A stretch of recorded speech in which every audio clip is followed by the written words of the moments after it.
To video se jmenuje Jdeme za zeď a vlastně my jdeme tady za tu zeď a musíme se tam prostě dostat a je to fakt daleko.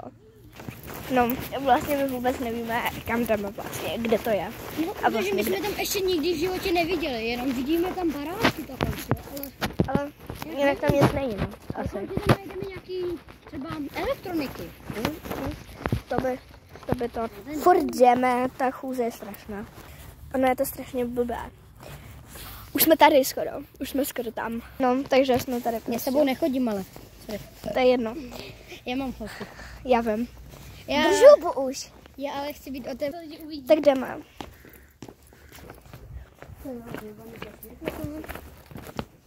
My jsme šli blbě, no. Tak zase zpátky. Tady to je úplně krása. Jdeme. Tak jdeme. Tak ale daj ty babižno. Tak jo. Tamhle končí zeď a tak se jdeme podívat, co tam je. Hej ty dětko! Ty seš magor.